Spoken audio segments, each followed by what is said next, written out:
Today I'm going to show you the MagicSorter, the machine I bought last July to help sort my bulk Pokemon cards for my card selling business. And no, this is not the machine. The machine looks like this. And before we get into the details, I want to explain why I bought it, how I use it, and whether it actually made sense for my business. I'll show you how hard it is to set up and to calibrate it, what the software looks like, which Pokemon sorting modes are available, how fast and accurate it really is, and what problems I've had with it over time. I'll also show you how it fits into my selling workflow, what kind of export files you get, how I use the files to list my cards, and how much time the sorter realistically saves you. And at the end, I talk about the cost, the return on investment, and who I think this machine is actually worth it for. This video is a bit longer because I want to clarify the details, and so just use the timestamps for the parts you really want to see.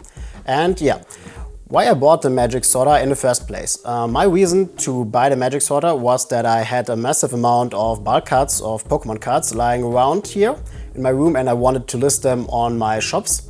And if you do this manually, it will obviously take a lot of time, and so I researched which machines are out there, and I came up with the MagicSorter.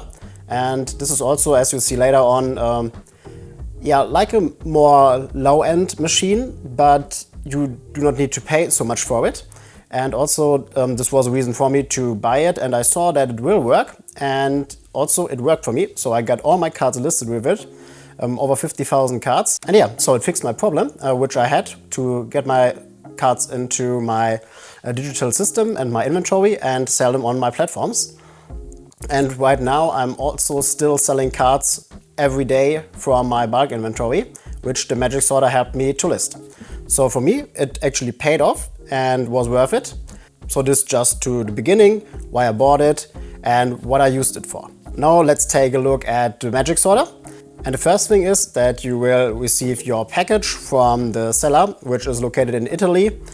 And so if you're in the US, I do not know how expensive it is to ship it there, or if they do it, but for Europe it's definitely possible. I'm in Switzerland and it was no problem at all. And also one note, it is very heavy. I don't know exactly, maybe like 20 kilogram or a bit more. And so then if you unpacked it, the first question is, how hard is it to set up and how can I calibrate it then? The setup is not plug and play, but for me, I also have like a technical background, it was manageable. I think if you do not have like any talent for this, it could be a bit harder, but there's a tutorial video, and so you can just follow along, and I think you should get this also to run. It's not so hard and it's definitely doable. I just show you here some of the video parts. You can see what you need to do. And also then, if you have it then set up, the first thing is that you need to calibrate the machine.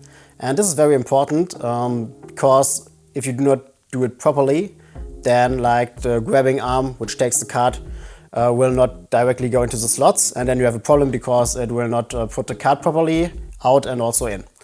And this took a bit of time to get this running, but it was also doable, just a trial and error most of the time. And it took like maybe 10 minutes, and yeah, just I tried it and it worked. And so from time to time you need to recalibrate it, but it's not too often. So maybe a few thousand cards, and then you need to recalibrate it sometimes if it gets stuck or something like this. Now this is the machine. You can just put it in here. You have like this and just put it on. Then you have like a Raspberry Pi, which is like the touch screen from the MagicSorter. And you can see I just had like an 1 per set order. Pokemon cards, 162 was processed, 8 was not found, and it was like 40 minutes. So I think around about 250 cards an hour. Now let's see, we are at the send command stage. Here you can put like the game. I always use Pokemon because I do not use the other games, but if you have like a shop where you also use these, it's possible. And I think Magic will work the best because it's like a MagicSorter. And you can then just put organize. You can resume and stop the machine if it's running. You can also put like rule files. I did one to just create lots, so like 100 random cards. It's possible. You can also like use an AI and just prompt it, and the AI creates the file for you. It works very well. Set type, you can just put which yeah, if you want to have like a specific Pokemon set, then you just click here. You see the all the sets from Pokemon. And then you can select none, rarity, type, set, title, AZ, price. And also, this is just the sorting type then, the language. You can also set your auto detect, but I think it worked not so good. I tried it once. Condition, which condition the card is. And yeah, if you want to receive a mail or not. The mail is connected to your account. Here you can just review image. So if it's running, you can see an image of the card. Logging, you see the logs. You can see I have like the matching cards. Then hardware settings, you can set here the calibration things. So if it's, for example, too far on left side, you can just put it here. And this is how I set it up. And for me, it's working with these values. And this is exactly what you need to try and error at the beginning. Then also like camera settings, so that the image is centered. Most of these are already predefined, but it could be the case that you need to adjust some of them. And here also like some settings you can do. And also you have here like some tests you can run for troubleshooting. And then just put it off or restart it. And yeah, so this is how the user interface looks like. And you can handle the machine with this completely. I just sorted my bulk cards per set. As you can see, they are in order now. Sometimes you need to pick some wrong cards in the stacks and put them in the right ones. So I usually go quickly through each stack and then correct the mistakes, but this just takes a few minutes if you are quick. Yeah, maybe 10 minutes or something like this. And most of the cards are in the correct sets. And in the GUI, you can see, you can just select order set, then the language you can pre-select because it's not very good in detecting language. You can also not sort per language itself, so I always do this first. Then do like set, and now I will take one of the set stacks and just pre-select here the specific set, because then it's way more accurate if you would not do this. And so then you can just do this with set type custom, and then you can see every set which is out there. Also older ones, you can see them here. And now I would just select like Mega Evolution, take the Mega Evolution stack, and then just put them here. And then it just knows every card is from this set, and it's easy for the sorter to detect it. And so the weight and your error rate is way lower and the detection rate is much higher. And this is just how I do this regularly, and it takes a bit time because you need to do this for every set, but because I just sit next to the machine the day, I can just do this every 30 minutes or how long it takes per stack. And yeah, this is just how I use it to get my bulk cards in my inventory. Now this is how it looks like when it was sorted per type. As you can see, this was 82 cards in 20 minutes, or roughly 20 minutes. And what I just set here is you can do set type custom. So you select the set, this was searching sparks, and then you just type, and just send mail, the language and the condition, and you can just then click send command. And then it will do exactly a sort like this, where you have like sorted per type. And I just now collect all the cards, and then I have all the set stacks which I built before. And then I just grab the next one. This here is Prismatic Evolution. And I put this then in here. And I just now press Prismatic Evolution. And then I can just start it. And so I do this for my normal bulk listing process. So I then just have it per set and per type. And this is how I get it into my inventory. And I do this with the card market ID. And I just put it to TCG Power Tools later on. And then it's very quickly listed. Priorly I list my inventory number, which I use to store them. I have a script for it. And yeah, this is my process on how I can list then the bulk cards. And what I can also do is, you have like different types, and I use often the set type, which I showed before, then the type sort, which I do now, And sometimes I also do like the none type, so I only then digitize my cards and without any sorting. So it just scans the card and then send me an email and do not no sort at all. These are the mails which the MagicSorter sends me, and as you can see, for every set which I run through it, we get like a CSV file, and I have all the files in here per mail, and you can now just download every file. I also have the downloads, and then yeah, this is how I collect the files, and there you have then all the relevant information inside. We can open one, so let's just open this one, and then as you can see, you have all the data stored in there. The most important thing is the e-commerce ID, which is the card market ID, which is used to import the cards, and yeah, so this is the important number. The other things are, I think, the price will be updated from TCG Power Tools later on, so it's not really important, and so we need this color. And also like language. So to the question how fast the sorter is, it's roughly 250 cards per hour, but it depends a bit on the mode you use. And also if you need to make like longer turns, if you have many cards in a space where it's far from the actually picking side, then it takes a bit longer. So if you're unlucky, it takes a bit more time because it have like the different stacks as you saw. And yeah, but round about 250 is for me the number which I figured out is most of the time for me a good estimation. And how good is the detection actually? This also depends. First heavily on the set. There are some sets which are not really good detectable. Also, like for example, I often face if I sort per set that prismatic evolution cards are spread across a few other sets. I don't know why, but yeah, you need then to pick it out manually if you do like the set sort. So for me, I mainly use the set and also type sorting, and so I could not say too much about the other styles. But for these, it was most of the time the problem. Yeah, that it picked a few cards which was not wrong, maybe like, I don't know, maybe 5%. I do not have really counted it because I just checked it for every set, and then if there's a wrong card, I just put it to the right set. Do not take so much time. And then the type sort is very good. So if you have like only a specific set, I used it always with a specific set. So I put then like prismatic evolutions, only put prismatic evolution cards in it, and then it was really good. So I did not really receive then any errors at all anymore.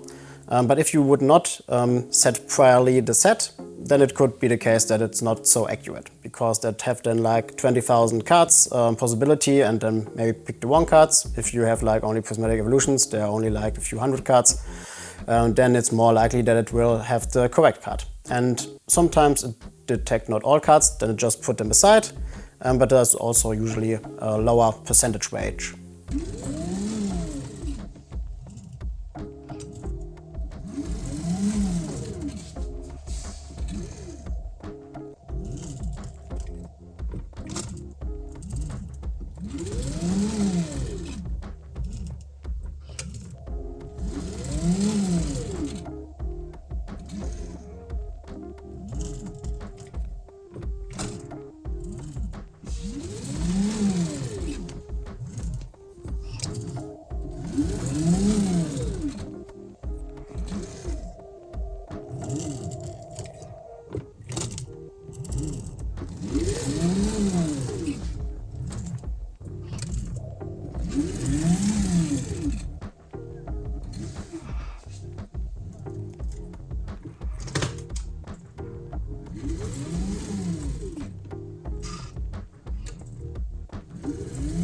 To the question if it damaged the card, I never got a single card which was damaged by the machine.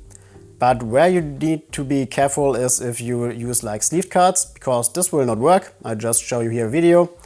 They are just too large and do not fit in, so do not use like sleeved cards and also not top-loaded cards. This is also a problem because I do not want to put my more valuable card in there. First, because it is very bad in detecting valuable cards, because they have like a more shiny or shivering effect.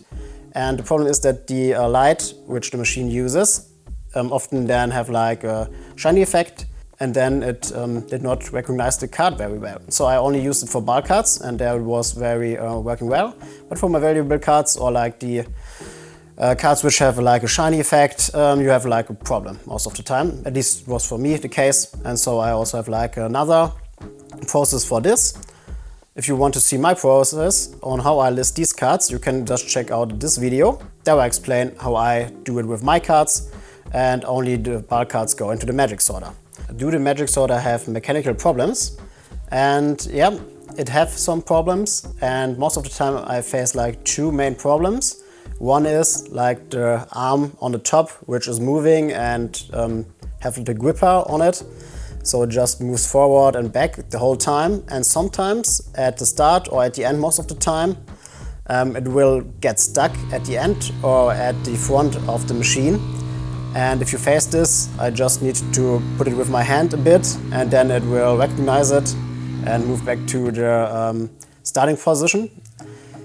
But it is a bit loud if it does this, and if it happens at night, it's not the best and it will be stuck there. For me, I did not face often this problem, but it could happen from time to time. And then also the second thing which happens is most of the time if it is too far wide on the first stack of the cards, it could happen that it moved too far wide again, and then it just checks internally that it moves to, needs to move a bit more on the left side, and then moves too far on the left side and just hit the bumper, and then it will not go into the stack, but on the metal part, and then make just the ugly noise. And you need to put it then back in the correct space. Most of the time you need to recalibrate it then, or just do it with your fingers. I do not think it's the best way to fix this, but for me it worked like this. And also if you give it a try with the recalibration, it usually then works again for a few thousand cards until it happens again. Sometimes you are lucky and it was like 10,000 cards fine, and then you need to recalibrate it. These problems happen not so often, so for me it was fine to just fix them quickly. Aside from these two problems, I did not face really any other problems, and sometimes you need to restart just the machine and it's working again as well. And yeah, so you need a bit of like just testing it and try to fix it yourself, and then it will work. Yeah, but sometimes you need to do something by your own. And how I use it for my listing process, as I told you, I most of the time use it just for bulk cards. And what I do, I first sort them by myself per language, so in English and German. Then I just put the English cards, for example, in it and sort them per set.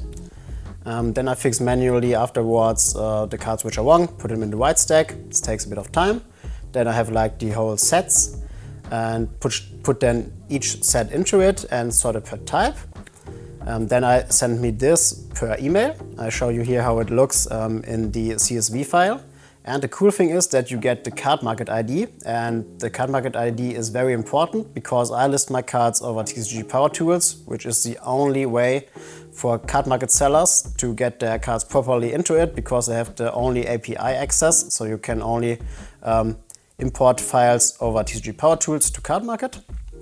And so for me it's really important to get this. You have also like the price in the sheet, the amount and the cards. And yeah, also I put them first per normal cards and reverse cards. I separate them because the machine cannot do this properly. So you need to do this by yourself.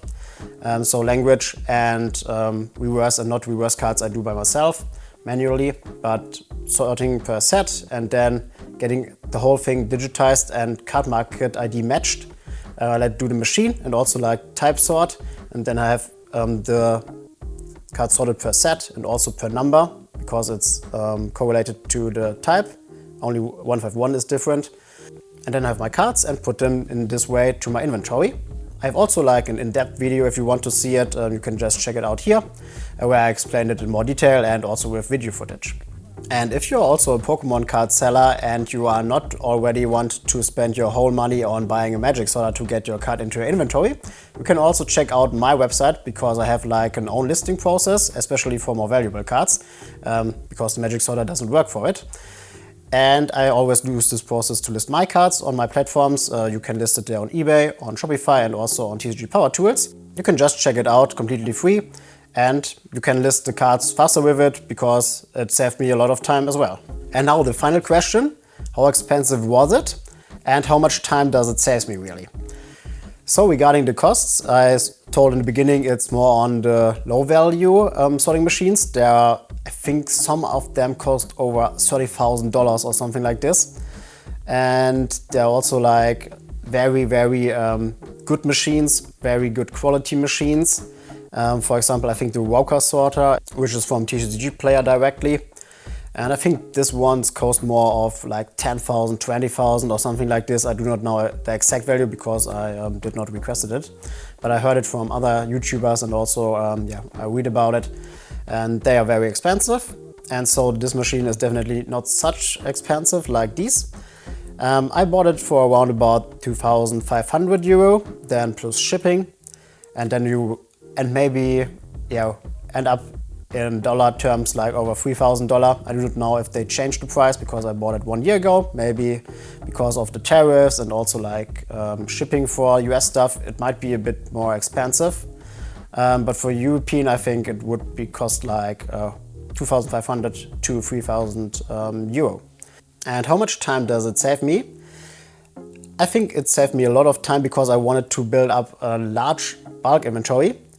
But if you do not want to build up your own large bulk inventory because it also takes much of space in your room, which is a problem for me right now, then I think you do not maybe need it.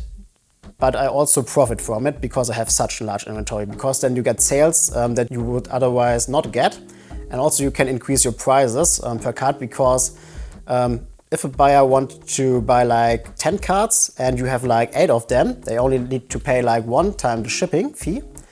And most of the time they just buy all the cards from you then. This is a huge advantage, and this is definitely, I can definitely see this, that it's true. So for the use case, if you have really large amounts of bulk cards you want to list and build up an inventory, then it's definitely a good buy. If you have like more single cards and you do not want to unsleeve them, then it's hard to use because it does not fit in properly. Also, like with perfect sleeves, you have like the shiny effect from the light, which I told earlier, which is a problem. So for this use case, I could not really recommend buying it. So coming back, how much time does it save me?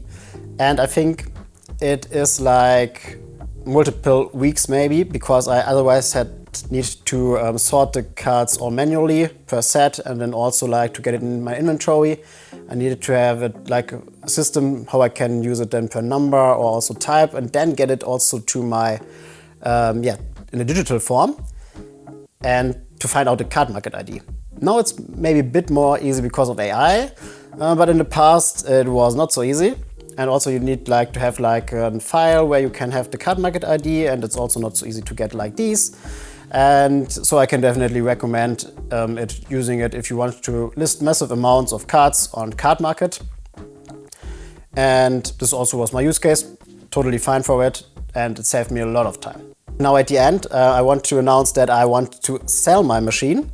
And this is exactly, of course, the reason that I'm running out of space in my room, and I do not want to have like an overcrowded room full of Pokemon cards, which I have already, because I have over 50,000 cards. I'm going to 60,000 cards soon, and I will stop there and only then list like the more valuable cards. And this I can handle with my usual process right now, and I do not need it anymore because of the reason. And I build up my inventory and I just sell off from it. And from time to time I will maybe like 1,000 or 2,000 cards add it to my inventory. But then I have a process which I can now use for my website. And so if you are interested in buying the machine, you can just drop me an email on my info@neosatoshi.com mail. And just write me there a mail and that you're interested in buying it. It will cost 1,500 euro, and also a shipping fee depending on which country you're in. I cannot sell it to the US because I think the shipping is so high, and also like with the tariffs, so only the people from Europe. So if you're in Europe, just feel free to drop me a mail if you're interested in buying the machine. And also on this channel I document my whole process of selling cards and show you my numbers every month. And if you're interested in how I progress with my selling business, you can just subscribe to my channel, and then hopefully see you in the next video.